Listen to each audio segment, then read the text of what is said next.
Hello बच्चों, welcome to Krishna's maths. देखो, last lecture में हम लोगों ने डिफरेंशिएशन का बेसिक कंसेप्ट किए थे, सारे फॉर्मूले डिस्कशन किए थे, चेन रूल का थियरी किए थे और उसके साथ एक्सरसाइज 1.1 स्टार्ट किया था और क्वेश्चन नंबर 1 किया था, 2 किया था और क्वेश्चन नंबर 3 ये देखो जो x का वैल्यू 2 4 6, f ऑफ x का वैल्यू 1 3 5, g ऑफ x का 6 4 8, 2 का वैल्यू 2 होता है तो f ऑफ 2 बोलोगे तो 1 है ना, f ऑफ 4 बोलोगे तो 3 ऐसा। तो मैंने लेफ्ट डैश एक्स ऐसा टेबल दिया जिसमें किस किस का वैल्यू दी है, x के, f ऑफ x के, g ऑफ x के, f डैश x के एंड g डैश x के वैल्यू। पहला क्वेश्चन है given r of x is equal to f of g of x, component function है ना, f of g of x और पूछा r dash 2, dash मतलब क्या होता है, डेरिवेटिव।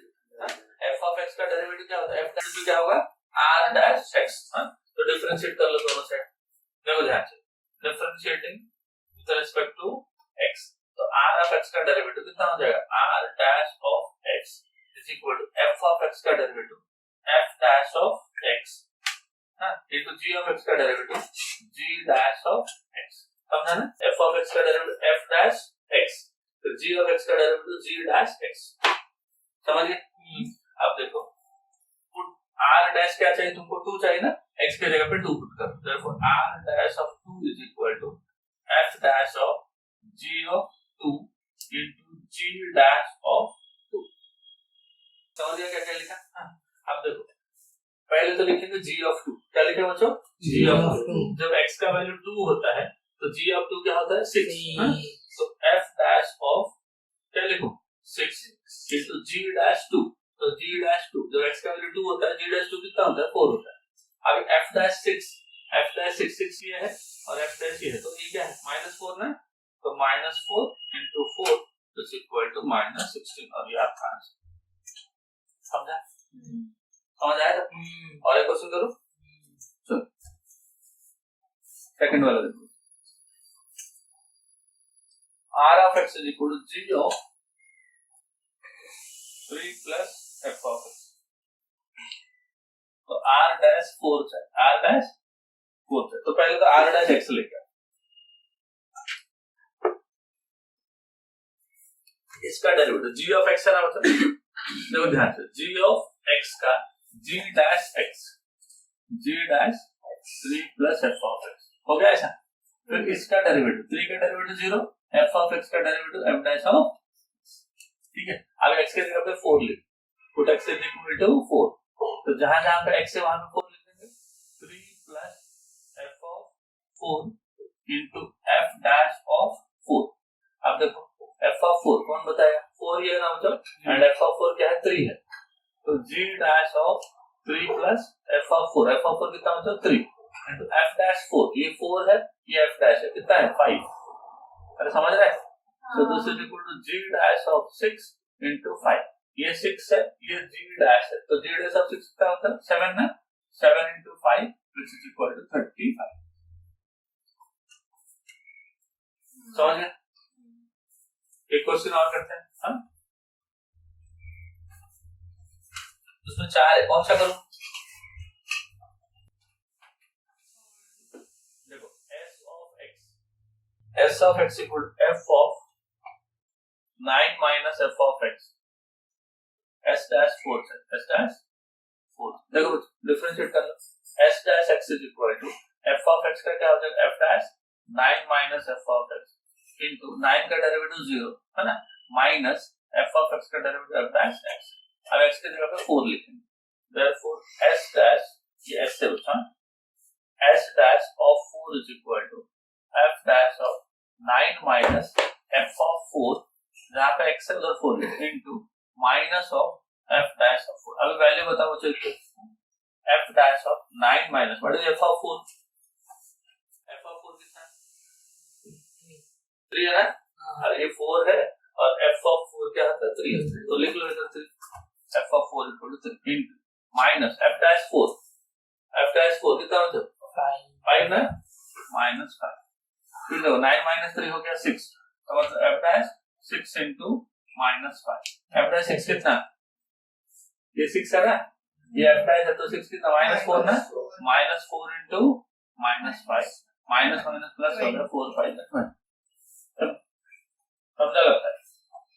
और एक क्वेश्चन कर लेते हैं, given s of x equal to g of x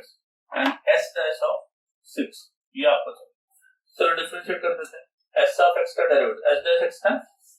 equal to g of x का g dash of g of x into g of x का g dash x, है ना। then s dash 6 equal to g dash of g of 6 into g dash of 6। g of 6 कौन बताएगा बच्चों? g of 6 2 है ना, 2 हाँ, अरे ना ये 6 है, g of 6 2 है into g dash 6, g dash का 6 7 ना into 7, g dash 2 कितना? ये 2 है, ये g dash है 4 ना, 4 into 7 तो कितना हो गया बच्चों? 28। समझ गया क्या? समझा सबको? और इसका आंसर कितना था बच्चों? 35 और इसका कितना था? 20 और इसका कितना था? माइनस। ऐसा चार ऐसा कुछ इंफॉर्मेशन दिया रहेगा और उसको डिफरेंशिएट करके वैल्यू सब्स्टिट्यूट करके आंसर लाना। समझा? क्वेश्चन नंबर 5 देखो। assume that f dash 3 equal to -1, g dash 2 equal to 5, g of 2 equal to 3 and y equal to f of g of x. Then dy by dx at x equal to 2 equal to, चलो dy by dx चाहिए तुमको, क्या चाहिए? dy by dx, और कहाँ पे चाहिए? x का वैल्यू जब 2 होगा वहां पे चाहिए, एंड y का वैल्यू क्या है? f of g of x, f of g of x। तो since y is equal to f of g of x, therefore differentiate कर लो, differentiating with respect to x, y का derivative हो जाएगा dy by dx, तो dy by dx equal to f of x का f dash of g of x into g of x का g dash of, okay. तो f of x का f dash x तो g of x का g dash x। Now dy by dx at x is equal to 2 equal to f dash of g of 2, जहां पे x है वहां पे 2 लिख देंगे, into g dash of 2। Now f dash of what is g of 2? देखो तो g of 2 कितना गिवन है? g of 2 equal to 3 ना, g of 2 equal to 3 into g dash 2, g dash 2 will be equal to 5 और f dash 3 कितना? -1 into 5 which is equal to minus, ये आपका answer. समझे? समझो क्या?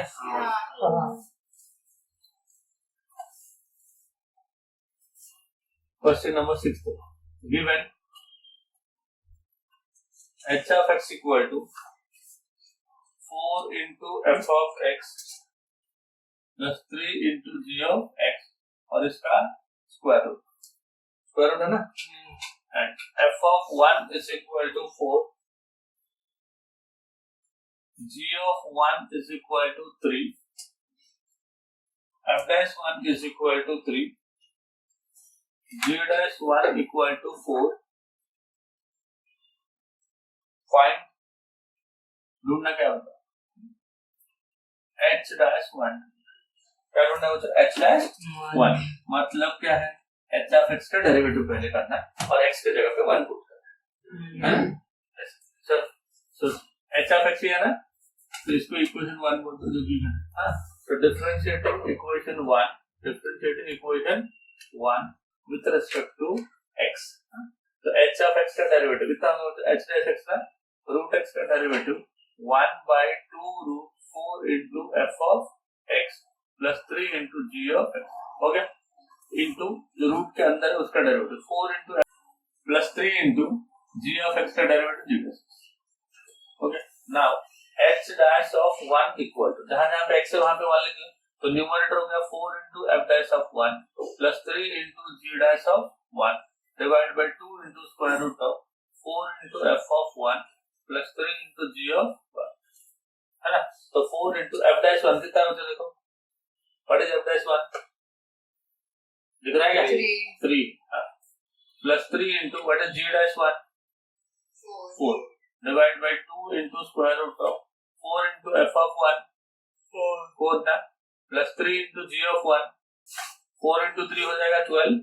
Plus 3 into 4 is also 12 divide by 2 into square root of 4 into 4 16 3 into 3 9 16 plus 9 कितना हो जाएगा 25 हो जाएगा तो 12 plus 12 कितना होगा 24 डिवाइड बाय 2 into ये 25 का रूट हो जाएगा 5 2 से कैंसिल किया तो 12 तो फाइनल आंसर कितना हो जाएगा 12 by 5 which is equal to h dash समझा बच्चों देखो क्वेश्चन 7 देखो find the x coordinates of all the points on the curve हां वो कर्व के ऊपर जितने पॉइंट्स है सबका x कोऑर्डिनेट चाहिए क्या चाहिए सबका x कोऑर्डिनेट एंड जहां पे x का वैल्यू जो है ना वो 0 to 2 पाई के अंदर where x lies between 0 to 2 pi where dy by dx equal to 0 अगर वो जो गिवन y है उसके लिए dy by dx equal to 0 है जो पॉइंट पे dy by dx 0 है ना वो सारे पॉइंट्स का कौन सा कोऑर्डिनेट चाहिए आपको x कोऑर्डिनेट चाहिए मतलब x का वैल्यू चाहिए जहां पे dy by dx का है 0 हां ये गिवन देखो क्वेश्चन 7 देखो given y equal to sin 2x minus 2 sin x and जो x है ना वो बिटवीन 0 to 2 जो पॉइंट पे आपका डिवाइड बाय dx 0 हो रहा है वो सारे पॉइंट्स पे क्या चाहिए आपको x का वैल्यू चाहिए अब देखो differentiating with respect to x y का डेरिवेटिव कितना हो जाएगा dy by dx sin x का डेरिवेटिव कितना हो जाएगा cos 2x into 2x by 2 minus 2 into sin x का डेरिवेटिव cos x तो 2 कॉमन आ गया क्या बच गया ये देखो cos 2x minus cos x और dy by dx equal to 0 और dy by dx equal to 0 therefore 2 into this is cos 2x minus cos x this is equal to 2 से डिवाइड कर देंगे तो this will be cos 2x minus cos x equal to 0 कौन सा form है cos से minus cos d कौन सा फॉर्म है cos से minus cos d तो this is 2 sin c plus d by 2 into sin अगर c minus d by 2 करता हूँ आगे एक माइनस है समझा इधर माइनस से डिवाइड कर तो कितना होगा देखो sin of 3x by 2 into sin of x by 2 equal to c तो दो केस बनेंगे तो sin of 3x by 2 equal to 0 and sin of x by 2 equal to 0 हो सकता है अब तब sin x अगर 0 होता है तो x इक्वल टू क्या होता है n पाई पढ़े थे ना sin x अरे कोई क्वेश्चन में पढ़े थे कि नहीं अगर sin x इक्वल टू 0 होता है तो x क्या होता है n पाई होता है n क्या होता है इंटीजर होता है तो sin x अगर 0 है तो x is equal to x मतलब ये है ना इक्वल टू n पाई और x is equal to n 2 को ऊपर ले लो 3 से डिवाइड करो x equal to 2n pi divide by 3 और x is equal to 2n pi अब क्या करेंगे n इंटीजर n क्या है इंटीजर n का एक एक वैल्यू पुट करके देखो हां जब x इज इक्वल टू 0 होता है जब x इक्वल क्या होता है वो 0 ये क्या होता है 0 और ये भी क्या होता है 0 है ना जब n is equal to 0 n का वैल्यू पुट करेंगे ना n का वैल्यू अगर 0 है तो x इज इक्वल टू 0 दोनों केस में x का वैल्यू 0 और जब n का वैल्यू 1 होता है नेगेटिव वैल्यू हम लोग नहीं लेंगे इंटीजर में नेगेटिव वैल्यू भी होते हैं बट हम लोग नहीं लेंगे क्यों पता क्योंकि जो x का वैल्यू है ना 0 to 2 पाई के अंदर n का वैल्यू कुछ भी लो x क्या आना चाहिए 0 to 2 पाई के अंदर आएगा तो आंसर है नहीं तो हम लोग बाकी पॉइंट्स को नहीं लेंगे तो अगर नेगेटिव ले लेंगे तो यहाँ से नेगेटिव आंसर निकल जाएगा वो हमारे रेंज के अंदर तो है नहीं x के वैल्यू के अंदर तो n को 1 लिए तो 2 pi by 3 x is equal to कितना हो जाएगा 2 पाई बाई 3 और अगर 1 लिए तो 2 अगर n को 2 लिए तो 2 into 2 पाई कितना हो जाएगा x is equal to 4 pi by 3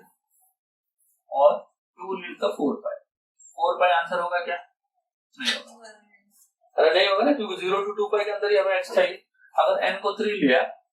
तो 2 into 3 3 कैंसिल हो गया 2 into पाई तो x इज इक्वल टू 2 पाई आएगा और 3 लिया तो वो तो नहीं होगा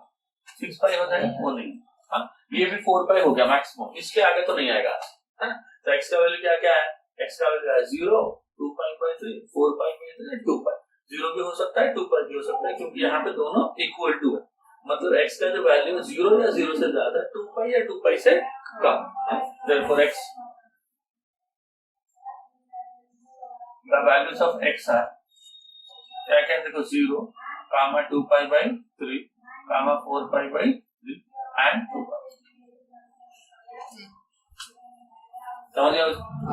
तो ये खत्म हो गया आपका फर्स्ट एक्सरसाइज। अच्छे से प्रैक्टिस कर लेना। नेक्स्ट लेक्चर में हम लोग क्या करेंगे, इनवर्स ट्रिग्नोमेट्रिक फंक्शन का डिफरेंशिएशन स्टार्ट करेंगे। कौन कौन सा फॉर्मूला पढ़ के आने को बोला? इलेवेंथ का ट्रिग्नोमेट्री और इनवर्स ट्रिग्नोमेट्री का फॉर्मूला जो 12th में किया था हम लोगों ने, है ना। और उसके साथ इनवर्स ट्रिग्नोमेट्रिक फंक्शन का डेरिवेटिव के फॉर्मूले, sin इनवर्स x का डेरिवेटिव, cos इनवर्स x का डेरिवेटिव, tan इनवर्स का derivative, cot inverse, sec inverse, cosec inverse, सबका डेरिवेटिव इतना पढ़ गया।